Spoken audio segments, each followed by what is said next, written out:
अकेलापन हमारी आत्यंतिक नियति है, उससे बचने का कोई उपाय नहीं। अकेले हम हैं और बचने की जितनी हम चेष्टाएं करते हैं वही तो संसार है, और बचने की चेष्टाएं सब व्यर्थ हो जाती हैं, वही तो वैराग्य है।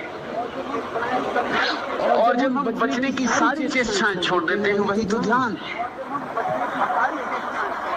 अकेले हम हैं और चाहते हैं कि अकेले ना हो, यहीं से भूल शुरू होती। क्यों? अकेले होने में क्या कठिनाई है? अकेले होने में बेचैनी क्या है? अकेले होने में भय क्या है? अकेले होने में बुराई क्या है? अकेले होने में दुख तुमसे किसने कहा है? जानने वाले तो कुछ और कहते हैं। पूछो नानक से, कबीर से, मलुक से, पूछो दुलंदास से, जानने वाले तो कुछ और कहते हैं। जानने वाले तो कहते हैं कि उस परम एकांत में ही आनंद की वर्षा होती, अमृत के मेघ झरते, हजार हजार सूरज निकलते उस परम एकांत में। लेकिन आदमी भाग रहा है, अकेले से डर रहा है। हमें बचपन से ही अकेले होने का भय पकड़ा दिया गया है। किसी बच्चे को माँ बाप अकेला नहीं छोड़ते, कोई ना कोई मौजूद होना चाहिए।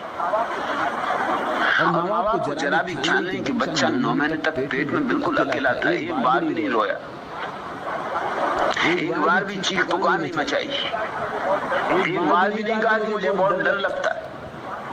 9 महीने बिल्कुल अकेला था, अकेला ही नहीं था, गहन अंधकार में था, वहां सूरज की किरण भी नहीं जाती।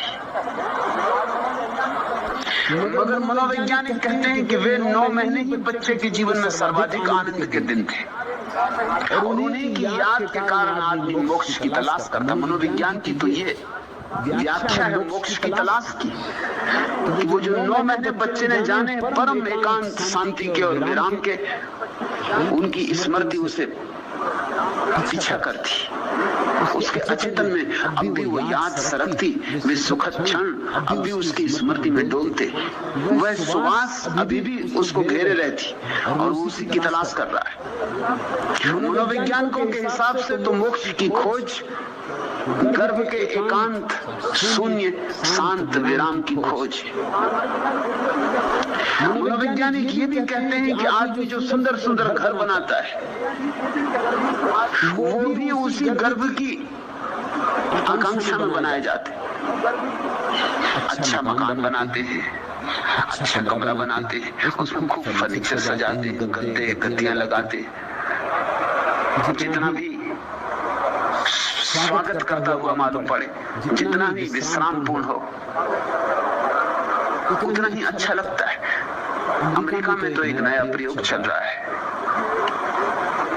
जिसमें एक जो प्रयोग महत्वपूर्ण है, मशीनें अगले महीने तक यहाँ भी आ जाएंगी और यहाँ भी ध्यान उसको शुरू करेंगे।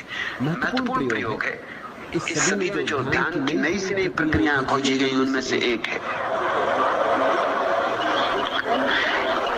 एक टैंक बनाया है वैज्ञानिकों ने ठीक गर्भ के आधार पर,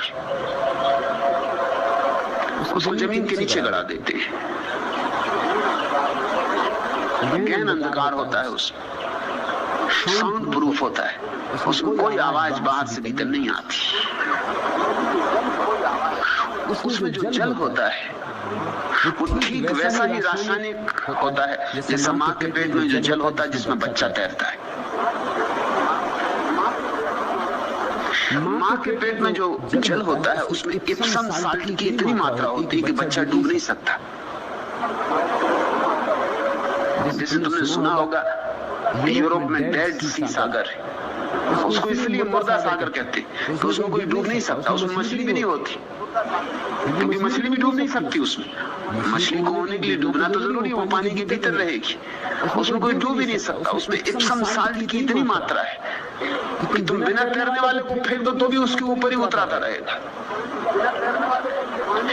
शरीर से पानी का वजन ज्यादा है, शरीर हल्का पड़ जाता है। माँ के पेट में इप्सम साल्ट की इतनी मात्रा होती है कि